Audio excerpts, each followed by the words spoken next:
Maître Olivier Ndoli, bonjour. Bonjour. Oui, vous êtes le coordonnateur de ACDH. Bienvenue à cette édition spéciale. Merci beaucoup.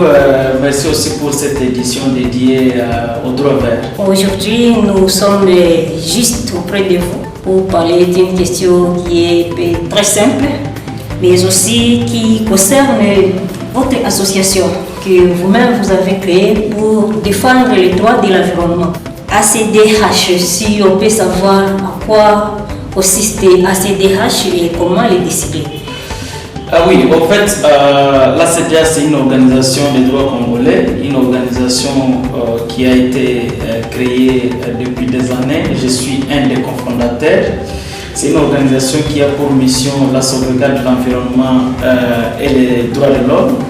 Et exactement, dans cette mission, nous sommes axés sur des axes stratégiques, c'est notamment, si vous voulez, la protection des droits fonciers des communautés locales, la justice environnementale, les questions climatiques, les questions liées aux énergies, l'accès à l'énergie.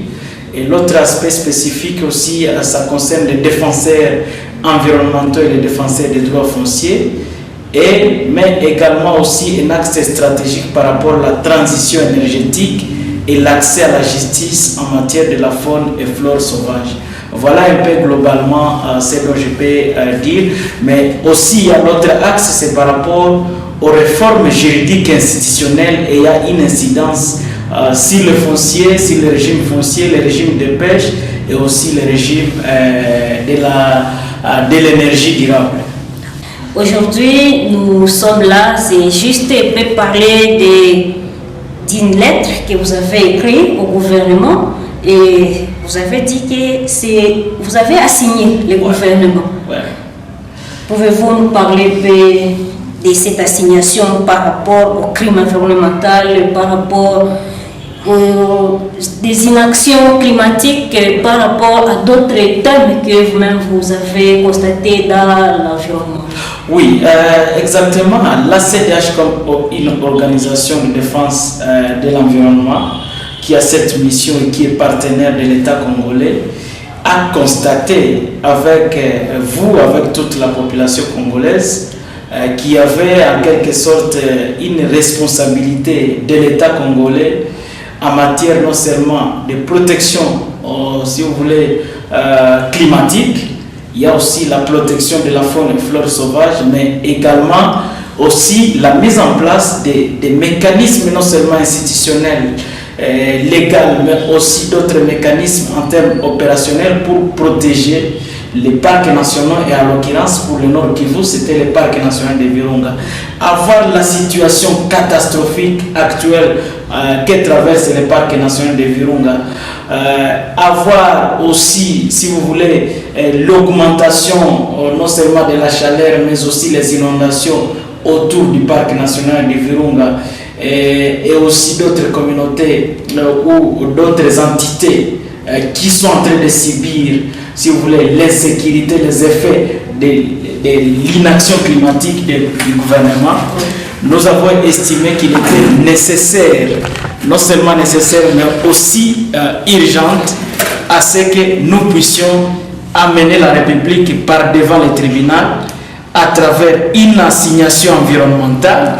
Et cette assignation environnementale voudrait une réparation par rapport aux préjudices et par rapport, si vous voulez, aux violations de la loi et aux conventions.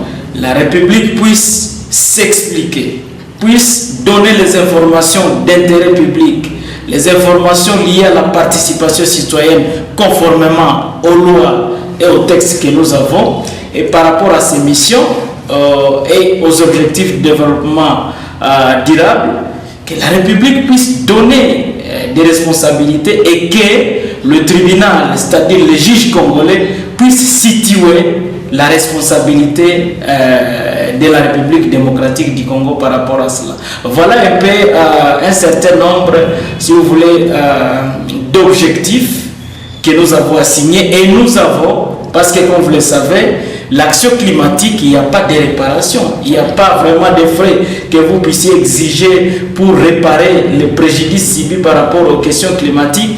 Nous avons exigé du tribunal, ne fût-ce qu'en termes symboliques, de payer à la CDH une somme symbolique d'$1 à titre de réparation des préjudices, c'est-à-dire que l'État congolais puisse payer $1 en termes de réparation, que la RDC, donc le gouvernement, puisse condamner la République à la prise de mesures administratives et pourquoi pas des mesures politiques et législatives pour protéger, si vous voulez, les parcs nationaux, que le tribunal puisse condamner la République démocratique du Congo à prendre des mesures pour plus d'actions climatiques, notamment l'opérationnalisation du corps PPL. Oui. La loi est déjà là, mais il n'y a pas de moyens, il n'y a pas de budget pour ça. Pourquoi? Alors que la République a mis en place ces cadres-là, ce cadre législatif qui est là, le cadre réglementaire,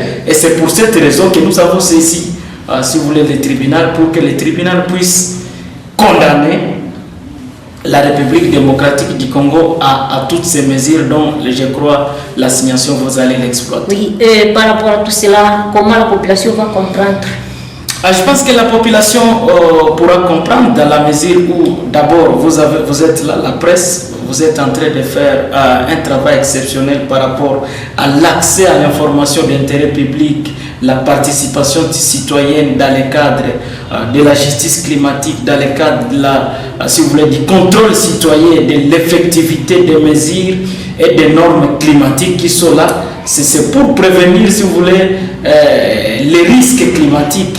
Mettre en place des mécanismes plus démocratiques en termes de sécurité climatique, mais aussi il y a les défenseurs de l'environnement, les défenseurs des droits fonciers qui sont en train de faire un travail exceptionnel. Il y a aussi des juges, des magistrats et pourquoi pas des avocats.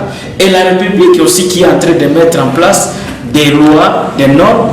Et vous avez vu qu'il y a un gouvernement qui a été mis en place, si vous voulez. Ce gouvernement est composé par des hommes et des femmes, y compris un ministère d'État pour les questions de l'environnement. C'est quand même donc quelque chose qu'il faut déjà saluer, mais ce qui ne va pas, il faut toujours condamner la République. Oui, maintenant la population, qu'est-ce qu'il doit attendre par initiation, une action climatique de l'État? Une action climatique de l'État, qu'est-ce que la population peut comprendre par là? Oui, l'inaction, je pense qu'à des termes très simples, c'est le fait que la République ne fournit pas les efforts nécessaires tels que consignés dans ces textes, tels que la République s'est engagée au niveau national comme international pour mettre en place les mesures et les actions nécessaires qui nous garantissent une justice climatique, qui nous permettent de protéger notre biodiversité, qui nous permettent de protéger nos parcs et nos forêts, qui nous permettent d'accéder aux énergies renouvelables, qui nous permettent, si vous voulez, de rester dans une situation de stabilité climatique qui nous permet au moins des investissements agricoles plus durable et plus bénéfique pour la population. C'est-à-dire, dans votre assignation, vous êtes en train de pousser le gouvernement à agir. Exactement, c'est ça l'objectif de cette action judiciaire, c'est d'amener le gouvernement à faire ce qu'il s'est engagé à faire ce qu'il doit faire, à faire ce qui est légitime pour la population par rapport à la sécurité climatique, par rapport à la protection du patrimoine commun qui est le parc national de Virunga et sa biodiversité. Nous rappelons que ACDH est en train de réclamer les droits de la population et non pas les droits de l'association lui-même ou soit de l'organisation lui-même. Oui, naturellement, en fait, l'organisation, l'association, c'est un cadre qui va permettre l'expression des droits de toutes ces communautés, l'expression de la nature elle-même, parce que la forêt ou le parc n'a pas la voie, n'a pas des pieds pour se déplacer pour aller en justice. Maintenant, à travers l'association est en mesure de mobiliser les juges, de mobiliser les avocats, de mobiliser les journalistes, de mobiliser les communautés locales pour que les droits et la loi, ou droit comme texte, droit comme, si vous voulez, prérogative, droit comme, si vous voulez, jouissance, puissent être dit par les tribunaux à travers des textes qui ont été mis en place non seulement par, si vous voulez, la République, mais aussi les accords de Paris qui consacrent une partie importante dans l'exposé des motifs par rapport,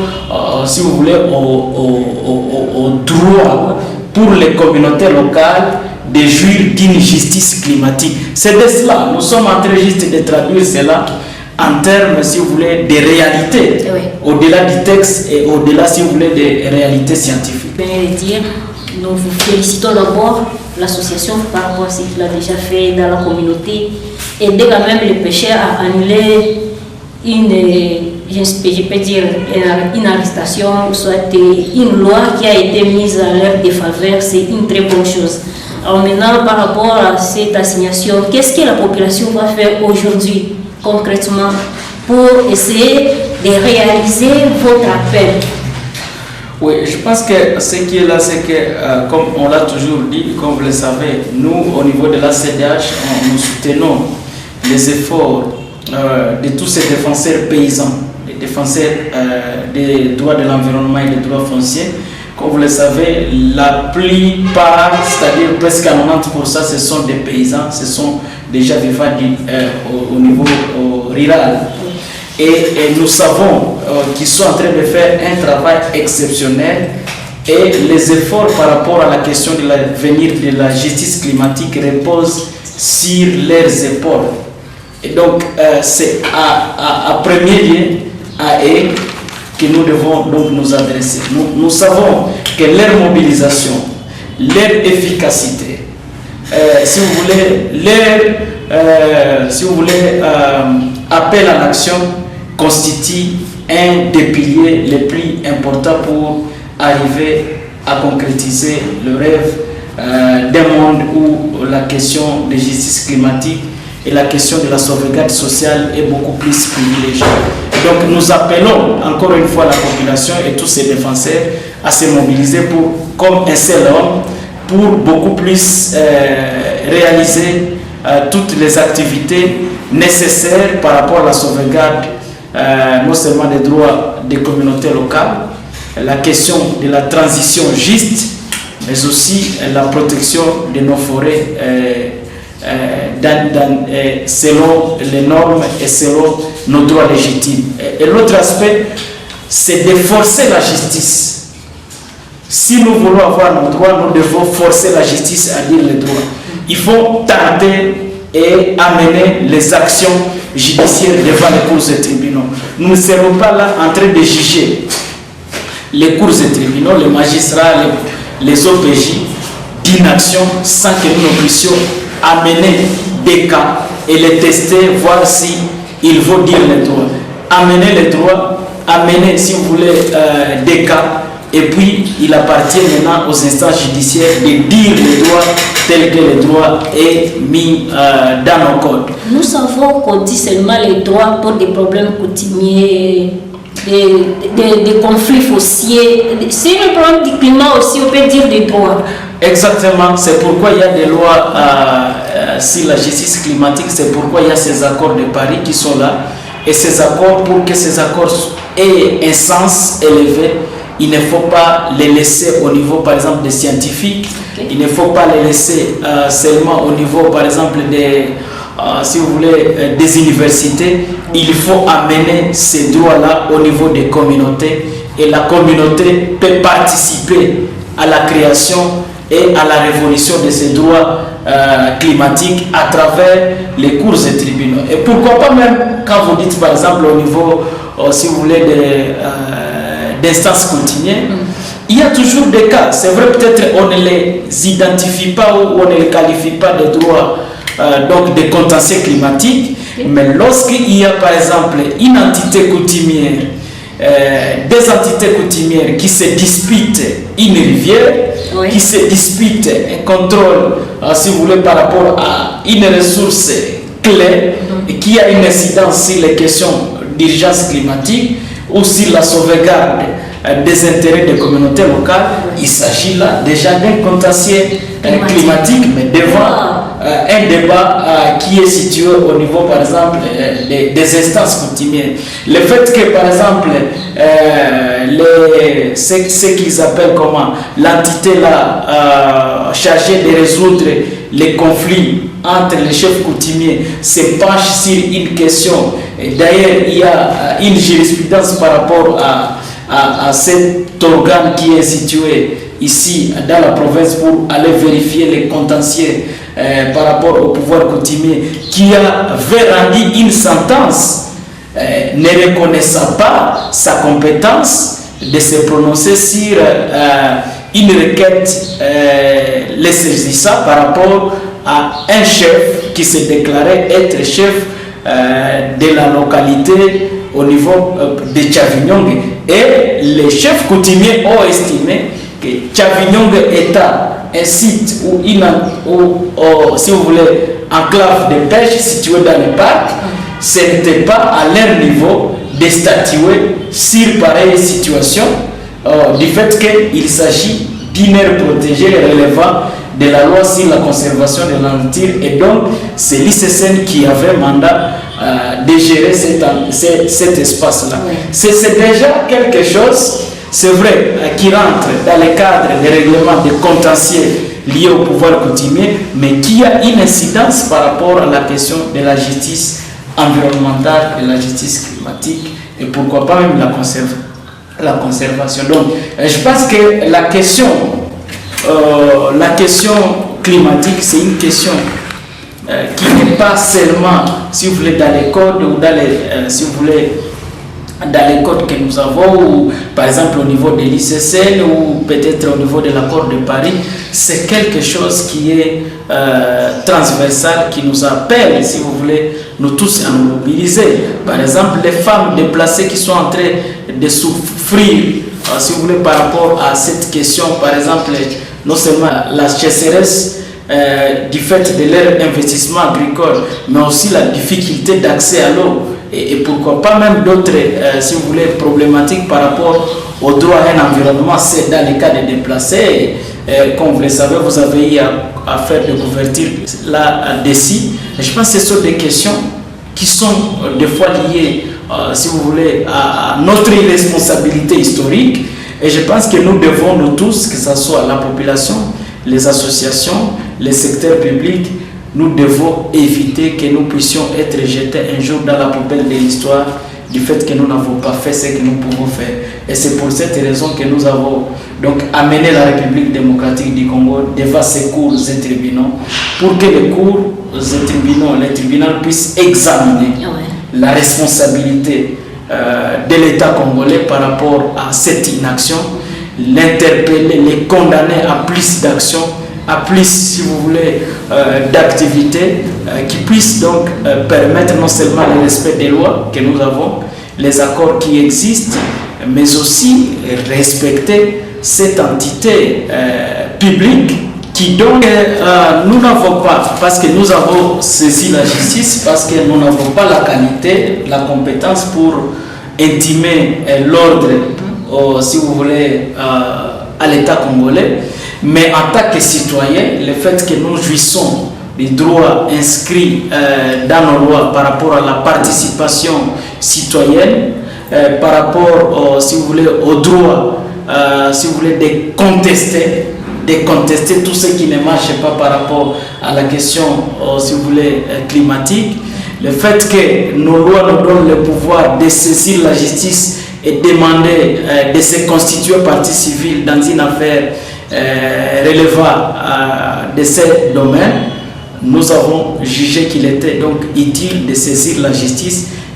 Quant à la justice, donc d'intimer ou d'adjoindre à la République les obligations ou les demandes que nous avons formulées, mais également nous faisons aussi des actions de plaidoyer pour que ce soit des plaidoyers juridiques sur le plan non seulement soit sur le plan administratif, sur le plan judiciaire et pourquoi pas sur le plan de renforcement des capacités, mais aussi des échanges pour amener l'État à répondre à ces obligations. Ce n'est pas nous qui demandons à l'État de protéger Virunga. Oui. Ce sont les lois de la République qui exigent. C'est une exigence, une obligation légale à l'État congolais de faire tout ce qui est nécessaire pour que le parc national de Virunga soit protégé. De faire tout ce qui est nécessaire pour que nous puissions contribuer aux questions de protection climatique, de faire tout ce qui est nécessaire pour protéger la biodiversité, de mettre à la disposition, si vous voulez, de la justice tous les moyens nécessaires pour réprimer tous les criminels en termes de trafiquants, en termes, si vous voulez, d'exploitants illégaux des ressources, et aussi de lutter contre la corruption dans les domaines, dans la chaîne judiciaire, pour permettre à ce que les droits soient réellement dits en toute efficacité et en toute transparence. Et donc, pour nous, le plus urgent serait nécessaire, et surtout que même toutes les autorités, vous avez vu que par exemple le gouverneur de province a pris une mesure pour interdire, si vous voulez, l'exportation, l'importation et même l'usage, la production des emballages plastiques. C'est donc aussi autant de mesures, mais il faut aussi qu'il y ait par exemple des budgets, des moyens, des alternatives en termes par exemple d'autres emballages. Quelles sont les alternatives mises en place pour que cette mesure ne soit pas juste une mesure déclarative, mais que ce soit aussi une mesure qui soit accompagnée par les gouvernements et mettre en place par exemple des mesures transitoires. Il en est de même pour cette action.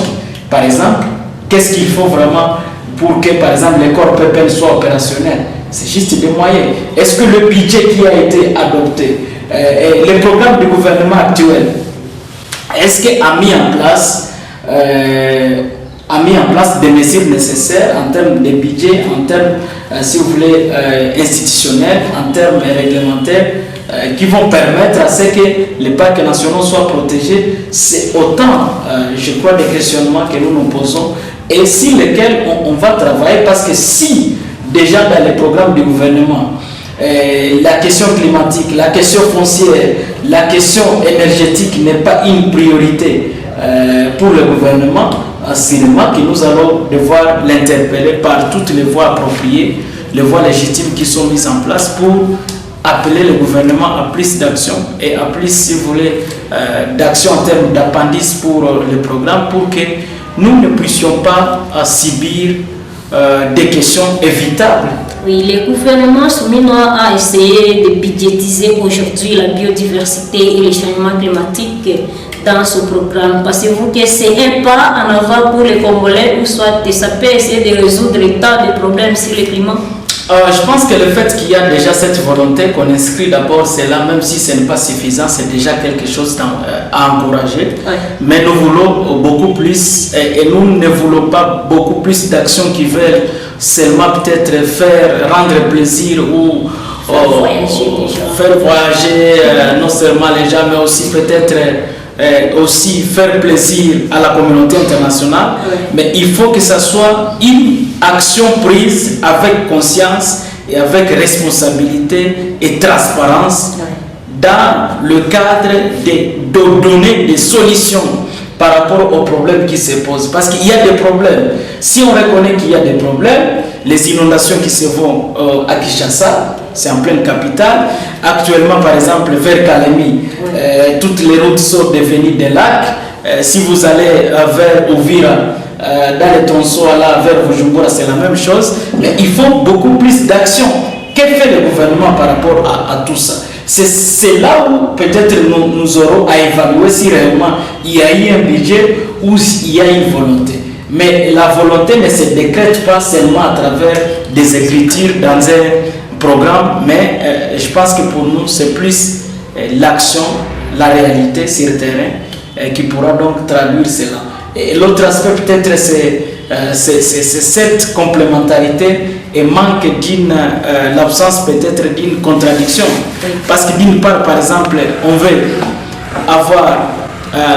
veut faire de la RDC poumon pour la justice climatique, pays solution pour l'avenir de la planète, mais au même moment, on veut avoir des investissements, par exemple pétroliers. Oui. Ces investissements qui sont en déphasage, qui sont des antidotes par rapport, si vous voulez, à une vision qui voudrait faire de la RDC une question climatique. Pourtant, il y a des possibilités de réfléchir, de mettre en place une économie adaptée par rapport aux besoins en termes d'urgence climatique, mais aussi une économie ou une diplomatie qui se fonde sur nos forêts. Donc on peut préserver nos forêts, mobiliser beaucoup plus de financements, mobiliser beaucoup plus de fonds à travers la conservation et à travers aussi non seulement cette conservation, et nous aurons à garder non seulement nos forêts, et nous allons bénéficier des fonds, et les paysans vont faire leurs activités agricoles, leur pêche, et pourquoi pas même d'autres activités alternatives en termes par exemple d'habitat. Nous allons accéder à l'électricité et au même moment nous allons jouer un rôle potentiel, un rôle crucial dans les concerts des nations en termes, si vous voulez, de la biodiversité, mais aussi en termes de solutions pour le monde, en termes de justice climatique. Merci aussi d'avoir accepté notre invitation et surtout d'être là tout ce temps. Merci beaucoup aussi d'être là et de visiter nos locaux et pourquoi pas même aussi de consacrer toute une page et pourquoi pas je crois, chapitre par rapport aux questions climatiques, parce que c'est de cela aussi que nous allons devoir éduquer non seulement la population, pourquoi pas les autorités, pour qu'ils prennent conscience que les questions climatiques, les questions de la biodiversité, c'est notre question. Les questions d'accès aux énergies durables, c'est nos questions. Et dès là, je crois que nous aurons petit à petit à apporter donc des solutions et ramener les débats qui des fois étaient au plus haut sommet académique et aussi scientifique vers le niveau communautaire et les amener parce qu'ils sont les plus nombreux, ils sont les plus en contact avec la nature. Il faut qu'ils puissent jouer un rôle pour que nous puissions